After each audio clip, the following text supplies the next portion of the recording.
কোন কোন সম্পদে জাকাত দিতে হবে এবং কত শতাংশ করে জাকাত দিতে হবে, খুবই গুরুত্বপূর্ণ এবং মৌলিক একটা প্রশ্ন। কয়েক ধরনের সম্পদের জাকাত দিতে হবে। নাম্বার 1, স্বর্ণ রূপা, নগদ টাকা এবং বাণিজ্যিক পণ্য, অর্থাৎ যে পণ্য কেনা হয়েছে বেচার উদ্দেশ্যে, এরকম পণ্য, যেমন দোকানের মালামাল, যে সমস্ত জিনিস আপনি কিনছেন দোকানে হোক আর বা গোডাউনে হোক আর অন্য কিছু হোক, এমনকি ল্যান্ডের বিজনেস করেন আপনি, অনেক ল্যান্ড আপনি কিনে রেখেছেন, কেন? আপনার উদ্দেশ্য হলো এটা আপনি বিক্রি করবেন, অর্থাৎ এটা আপনার বাণিজ্যিক পণ্যের অন্তর্ভুক্ত। এরকম যদি হয় তাহলে সেক্ষেত্রে এই সকল পণ্যের জাকাত দিতে হয়। এই সব পণ্য এবং এই সব জিনিস অর্থাৎ নগদ অর্থ, স্বর্ণরূপা এবং আপনার বাণিজ্যিক পণ্য, নগদ অর্থ, স্বর্ণরূপা, এই সব সম্পদের জাকাত দিতে হয় বছরে একবার 2.5% করে। অর্থাৎ 1 বছর যদি এটা আপনার কাছে থাকে তাহলে জাকাত দিতে হবে কত পার্সেন্ট? 2.5%, শতকরা 2.5%। 1 লাখ টাকা থাকলে 2,500 টাকা, 1 লাখ টাকা স্বর্ণ থাকলে, স্বর্ণরূপা মিলিয়ে থাকলে 2,500। শুধু স্বর্ণ যদি থাকে তাহলে 7.5 ভরির আগে জাকাত আসে না। স্বর্ণের সাথে যদি একটু রূপা থাকে বা ক্যাশ টাকা থাকে তাহলে দুইটার অর্থ মিলেয়া 7.5 ভরি হওয়া স্বর্ণ হওয়া জরুরি না, তখন 52.5 ভরি রূপার সমান মূল্য হলেই হয়ে যায়, যেটা 2 লাখ প্লাস টাকা হলে আজকাল হয়ে যায়। তো এই যে স্বর্ণ এবং রূপা এবং নগদ অর্থ এবং বাণিজ্যিক পণ্য, এগুলোর জাকাত একভাবে হয়। নাম্বার 2, গবাদি পশুর জাকাত সেটা দেওয়া লাগে যদি গবাদি পশু আপনার চরে পুরে খায় আপনার এবং একটা নির্দিষ্ট নেশাব পরিমাণে পৌঁছায়। গরু হলে এতগুলো, ছাগল হলো এতগুলো, তারপর আপনার ওঁট হলে এতগুলো, এগুলো হলো জাকাতযোগ্য সম্পদ। মোরগ অথবা হাঁস এগুলো জাকাতযোগ্য পশু না। হ্যাঁ, এগুলোর জাকাত হবে যদি কেউ মুরগির ফার্মের বিজনেস করে, যে মুরগি কিনেছেন তিনি এটা বিক্রি করবেন, তখন এটা বাণিজ্যিক পণ্য হিসেবে জাকাত আসবে। পশু হিসেবে জাকাত আসবে শুধুমাত্র এই যে ছাগল, ভেড়া, দুম্বা, গরু এবং ওঁট, মহিষ, এগুলোর জাকাত আসবে। এগুলো নির্দিষ্ট নেশাব হলে, কোনোটা 40টা, কোনোটা 5টা, হ্যাঁ, আকার অনুযায়ী আপনার জাকাত আসবে। এগুলোরও বছরে একবার জাকাত আসে। তৃতীয় জাকাতের আরেকটা পণ্য হলো কৃষিজাত পণ্য, যে সমস্ত ফসল আমরা করি এই ফসলগুলোর জাকাত দিতে হয়। ফসলের জাকাতের নেশাব হলো 17 মন, 5 ওয়াসক, মূলত 5 ওয়াসক হিসাব করলে 17 মন হয়। এই হিসাবে কিছুটা ভিন্নতর মত আছে, বাকি এটা প্রসিদ্ধ এবং মোটামুটি গ্রহণযোগ্য যে 17 মন যদি হয়ে যায় তাহলে সেখানে আপনার যদি আকাশের বৃষ্টির পানি থেকে হয়ে যায়, প্রাকৃতিক পানি থেকে হয়ে যায়, আলাদা পানি সিঞ্চন করা না লাগে, তাহলে সেক্ষেত্রে 100 ভাগের 10%। আর যদি এটা পানি সিঞ্চন করে চাষাবাদ করতে হয় তাহলে সেক্ষেত্রে 100 ভাগের 5 ভাগ। অর্থাৎ আমাদের দেশে যে ফসল হয় এগুলো প্রায় সবগুলোই নিজস্ব সেচ সিস্টেমের মাধ্যমে করতে হয়, অটোমেটিক হয়ে যায় এরকম জিনিস নাই, খুব কম। তো নিজস্ব পানি সিঞ্চন বা সেচ সিস্টেমের মাধ্যমে যেগুলো করা লাগে এগুলো সবগুলো প্রতি 100 কেজিতে 5 কেজি খাদ্যশস্য গরিব দুঃখীদেরকে দান করে দিতে হবে। এটার সাথে বছরের সম্পর্ক নাই, এটা হলো যতবার ফসল উঠবে ততবার জাকাত আসবে। এ হলো মোটামুটি জাকাতের ব্যাপার, যে সমস্ত সম্পদের জাকাত হয় এবং যত পার্সেন্ট করে জাকাত হয়। সময় তো অনেক হয়ে গেছে, স্কুলে ভাইদের অনেকগুলো প্রশ্ন আছে। এতেকাফ ভেঙে যায় কি কাজ করলে? এতেকাফ ভেঙে যায় এতেকাফ করার পর কেউ যদি মসজিদ থেকে শরিয়া গ্রাহ্য ওজর ছাড়া বের হয়ে যায়।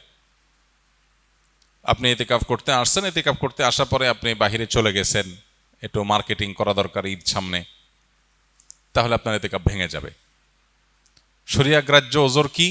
আপনি ওয়াশরুমে যাওয়া লাগছে, এজন্য আপনি যেতে পারেন, ওয়াশরুমে যেতে পারেন। আর ওয়াশরুমে যেও আপনি আড্ডাবাজি করতে পারেন না। ওয়াশরুমে গেলেন, যে সেখানে আপনার দোস্তের সাথে দেখা, আরে দোস্ত কিরে কি অবস্থা, আপনি এতেকাফে আছেন, এটা আপনি করতে পারেন না। দ্রুততার সাথে ওয়াশরুমের কাজ সেরে চলে আসবেন।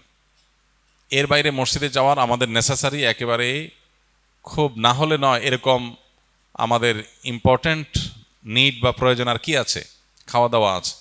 খাওয়া দাওয়া আজকের যুগে বিশেষ করে এমন জায়গা খুব কম আছে যেখানে খাবার মসজিদে দিয়ে যাওয়ার মতো ব্যবস্থা একেবারে নাই।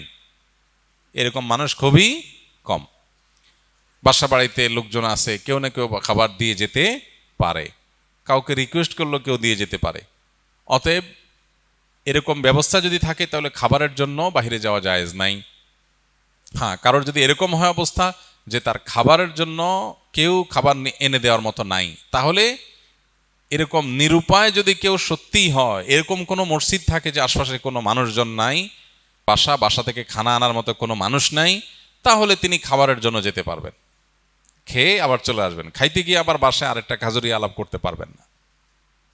একবেলাকে আরেকবেলা খাবার সাথে নিয়ে আসলেন, এইভাবে না হলে নয়। এরকম নিড থাকলে শুধু বাইর হতে পারবেন। এছাড়া যদি তিনি বাইর হন তাহলে তার এতেকাফ ভেঙে যাবে।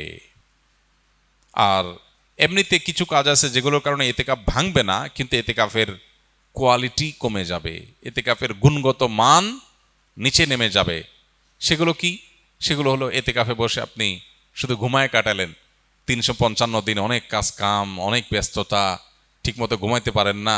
এই 10 দিন সুযোগ পাইছেন যে আলহামদুলিল্লাহ ডিস্টার্ব করার কেউ নাই, বাচ্চা নাই, বউ নাই, কেউ নাই, ঝামেলা নাই, ক্লায়েন্ট নাই, একটু মন মতো ঘুমাইলাম। তাহলে এতেকাফটা অর্থহীন হলো, এতেকাফটা ঘুমের জন্য না।